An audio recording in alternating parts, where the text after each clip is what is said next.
Together, you will die. No, together, strong.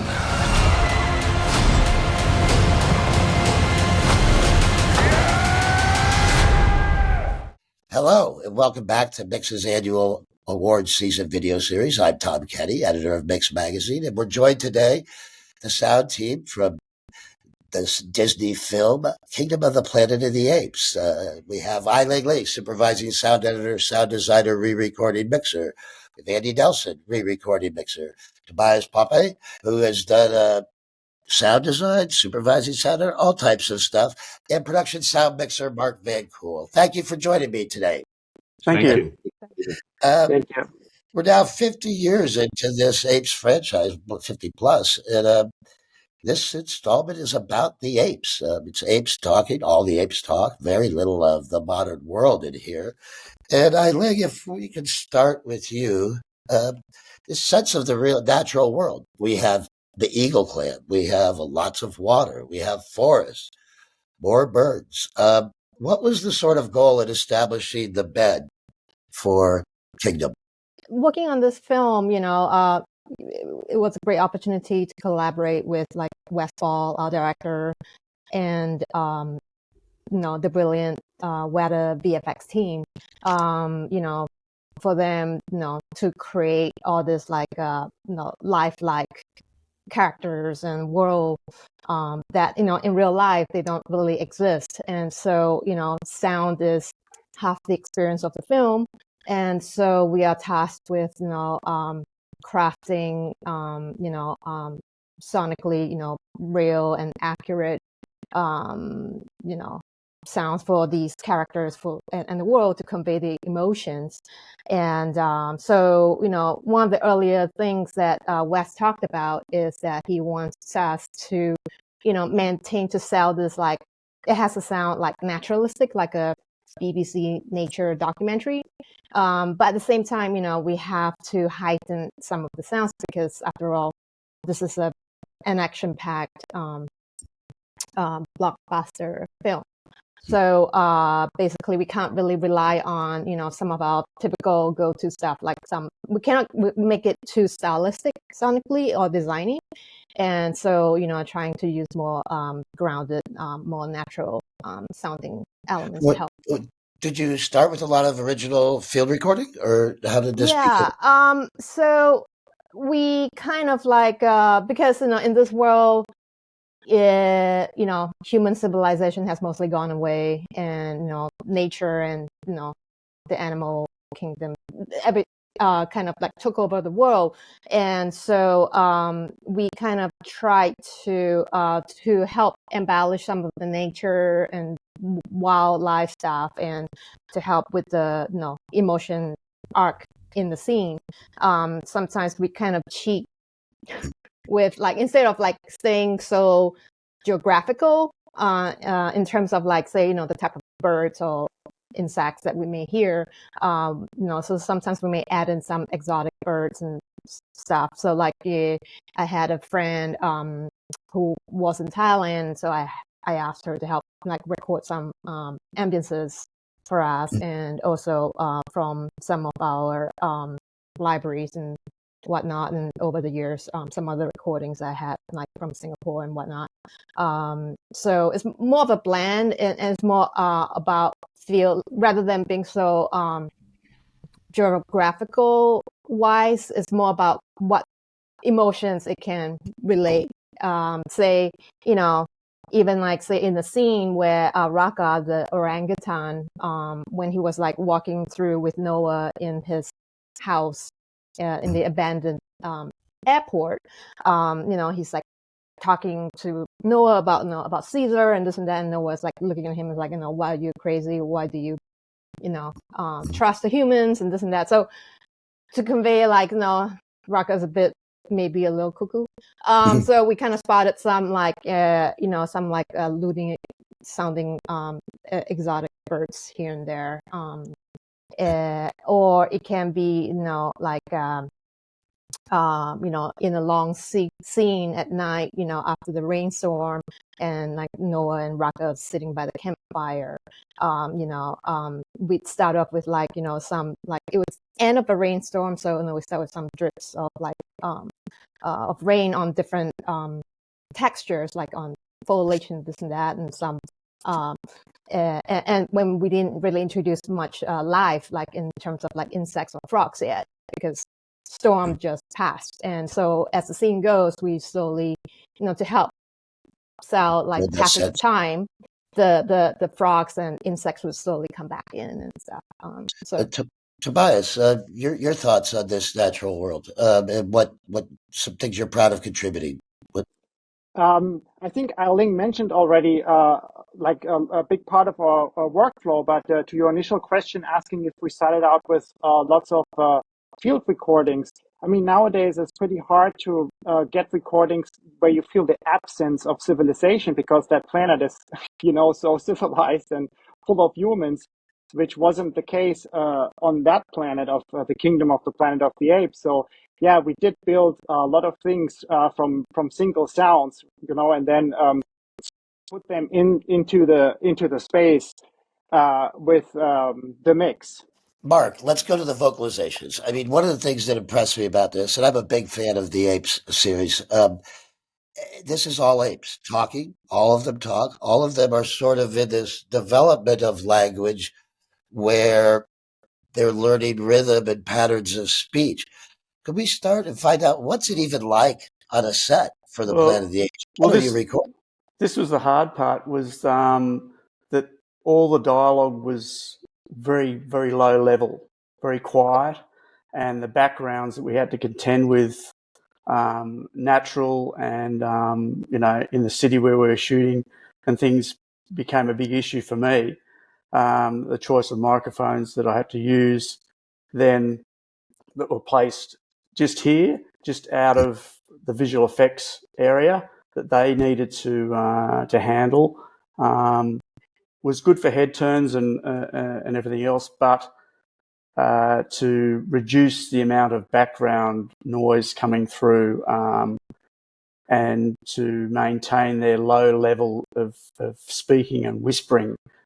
And then also they would go off into tangents of screaming and yelling, and then on set you've got generators and things like this going on, and that you have to get it put as far away as possible and quieten down and so forth. But I was quite proud of what we achieved in the end. It was difficult, but we got there in the end, and it was good. And thanks to Anley and Andy and so forth on what they achieved at the end was superb. So really happy with that. I mean, it is superb. I mean, you hear the words. I imagine it matches their performance. But we also have breaths, a lot of breathing, a lot of clicks, a lot of snarls. Andy, jump in here. I mean, you ultimately get the dialogue track. So how do you make that all a language? Well, it was really interesting to hear Mark talk about those dynamics, because that's definitely something that I had to. I probably use more compression on these dialogue tracks than ever. Just not because of the wide range of the dynamic, but I wanted to bring up the quiet stuff as much as I could.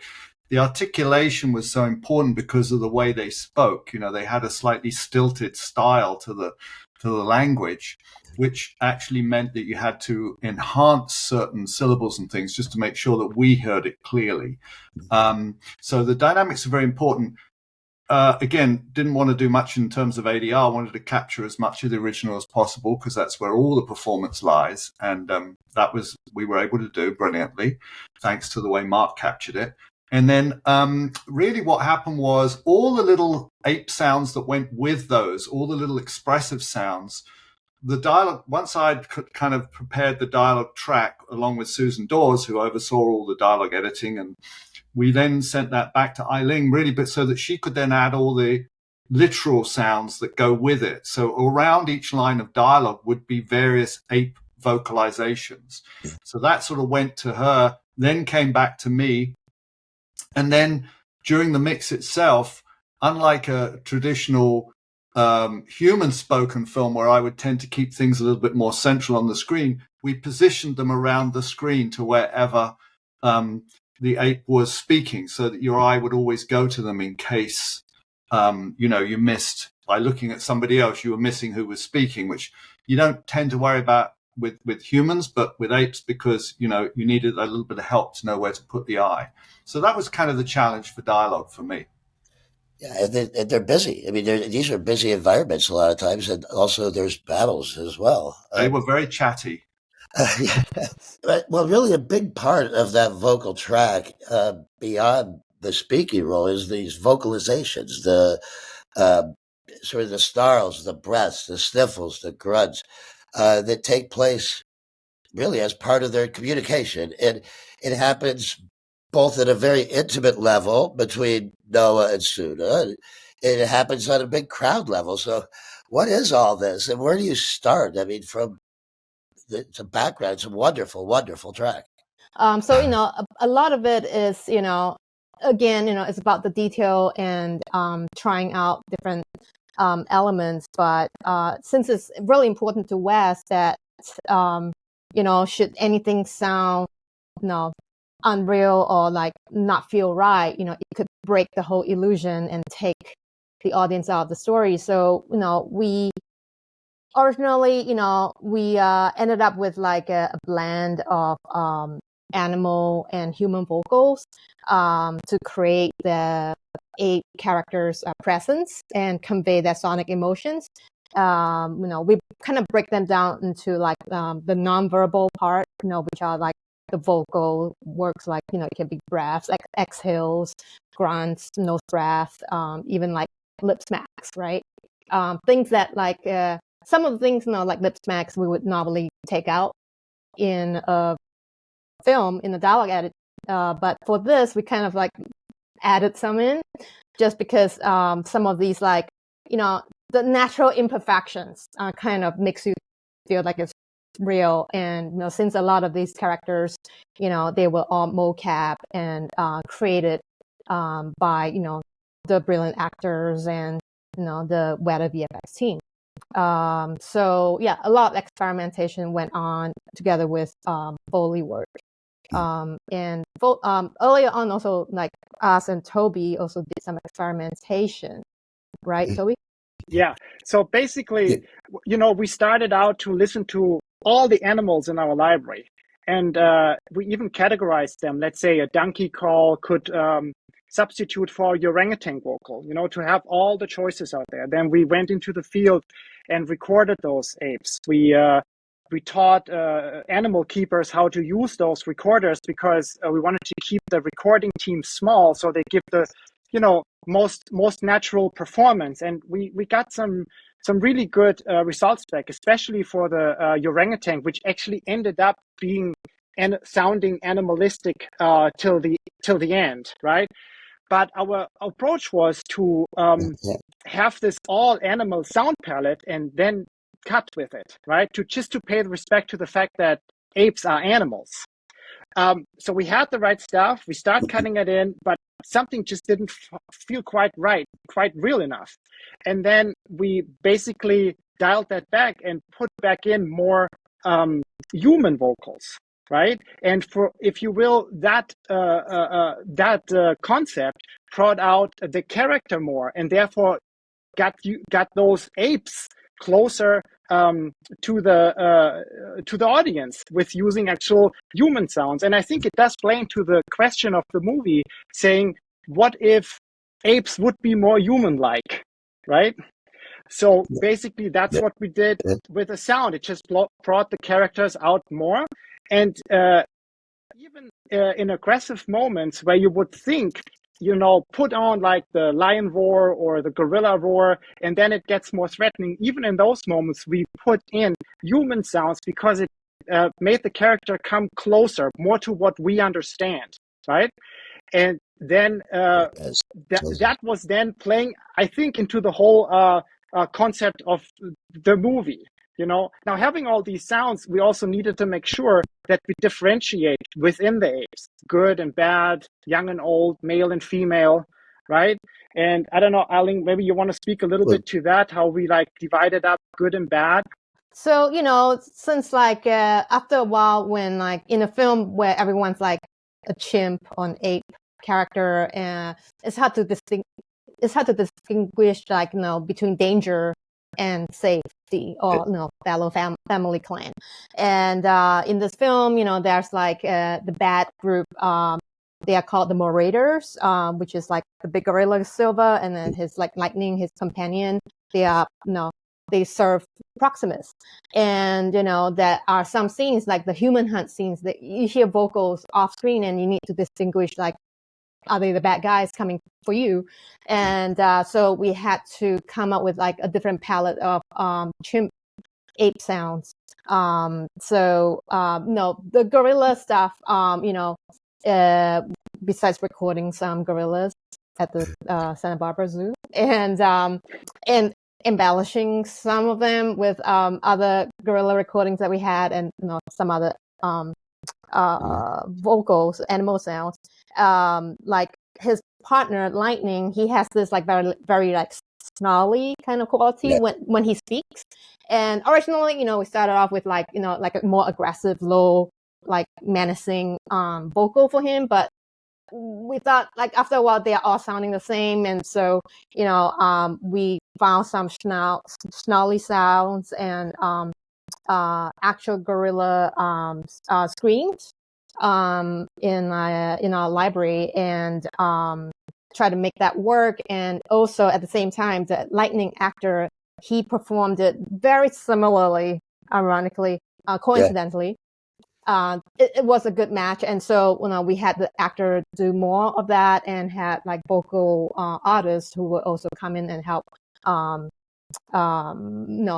build that out for us. But at the same time, all of that vocal work has to blend into that speaking character voice, which we have a lot more talking in this film than the previous films.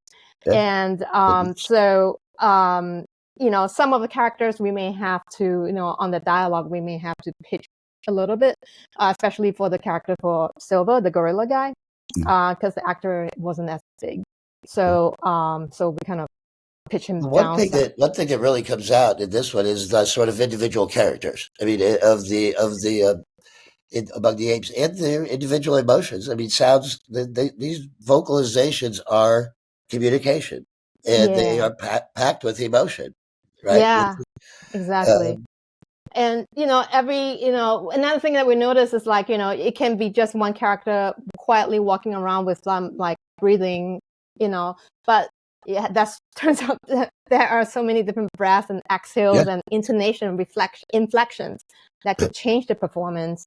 So we also had like asked like all the actors when they come in during looping and stuff to perform like a few takes of that one scene, and then we have a whole the dialogues. The ADR supervisor Susan Dawes would then like cue all this and record all that, but then we would take all that materials and bring it to the effects department. We have a vocal edit, Apes vocal, nonverbal vocal edit team, and they would edit these into like for each character. Sometimes we would have like 3 or 4 different versions of it, and then we'll assemble a hero version. Just because of how they emote, just the little subtleties of details would change it. It's part of their personality. I mean, honestly, these become part of the personality. Tobias, anything else?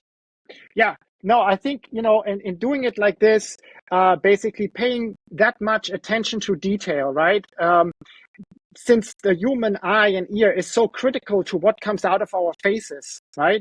And we did not just, cover those vocals. We really put it under the microscope. And I think doing it that detailed really brought out the power, of that movie. So it does actually feel like a big spectacle thing, although it's very, very detailed and lifelike, I would say.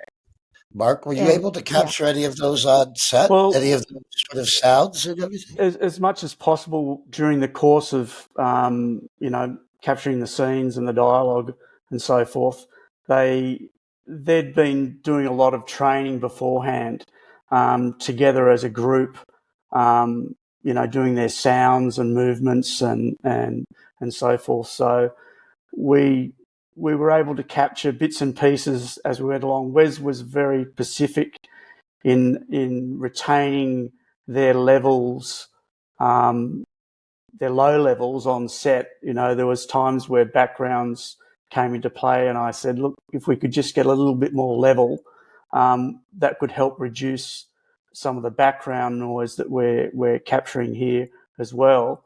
But he said, no, I want to keep them really low and really quiet.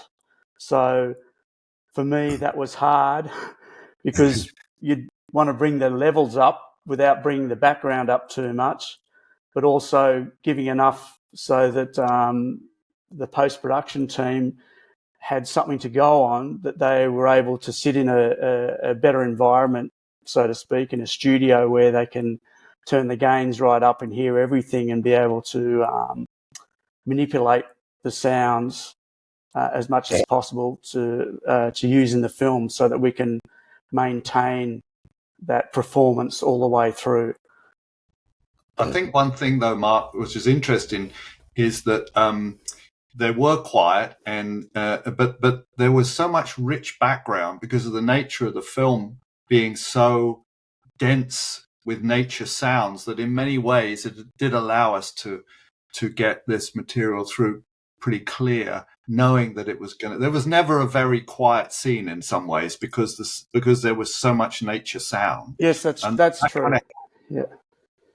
Yeah, and also I think maybe Toby can elaborate. We had some like outdoor group recordings during that. There's a scene, you know, when Proximus we first see him, and he was like making a speech, and there's a call and response from Yeah, the group. we did those. We recorded we recorded those at the Fox lot and inside too. But of course, we wanted to be as true as possible to what we saw on screen, which was an outside location, and you know, capturing the slab off of the wall. So we had a group of like 15 people that basically did that like call and response pattern. Proximus Caesar was giving out a word, and then the group was repeating those. They also had to answer with a certain kind of emotion, of course. So we directed them to be a little bit more submissive and passive, as they were like kind of enslaved by Proximus Caesar. And towards the end of the chant, when they do that, where they are a little bit more, or you know, cheering for him, and you know, like a kind of like a war type of vibe. And that laid in pretty good. Yeah. Then it all comes down to... Yeah, and then we kind of layered them and, you know, play around with some pitches and running like one of the layers we run through a plugin called Particles, because, you know, on screen, you know, it looked like there was hundreds of apes repeating it. And so we need to make it feel like it's from the big audience. And, you know, intelligibility is a big thing for us. So, you know, we wanted to make sure, you know, so we kind of accentuate like the first syllable and stuff like that, and just make sure they are tight enough that it doesn't sound like it's just messy. Well, it's supposed to sound like he's rallying a mob, you know, in a sense. He is bringing that tight with everybody there. And the funny thing is, you know, it's like if you look at the VFX, the pre-VFX shot of the original thing is like, you know, it's just the actor Proximus on this still set, and then you have like 8 guys in like a jumpsuit on the ground. That's it. So, sound has to help. Besides, you know, the wonderful work from Weta and everyone else. Yeah. We have time for a little bit more, and I do want to address the final scene because, and Andy, I'm going to start with you to give some scope of when they decide to flood the silo. And it starts, it's the introduction of our only gunshot in the movie, I think, takes place in that scene. But there's a rush of water that is kind of terrifying. And could you build up to that scene and tell us what's going on? Well, you know what was interesting about that scene? Because anything that's going to have that much, particularly water, is a very tough sound to balance because it just eats up every frequency.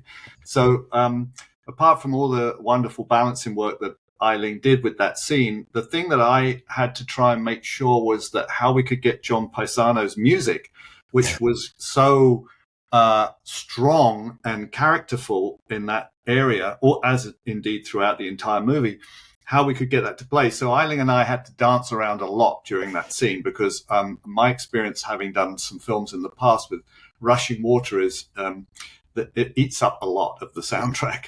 So you've got to do a lot of dancing. And the thing that I think helped enormously with John Paisano's score was that he tried to root it. First of all, it was heavily orchestral, of course, but he tried to root it very much in the Jerry Goldsmith style of the original, which was featuring woodwinds, orchestral percussion, wood blocks, things like that, that had that kind of real primitive ape feel to it that I think he lent into. And I think in a scene like that final area, which was as big as it gets, it was very helpful to have those kind of spiky sounds, brass stabs, things like that, that really allowed me to push the music around wherever I could. So we never lost that thread. But of course, the real power came from all the sound effects, as it should in a sequence like that.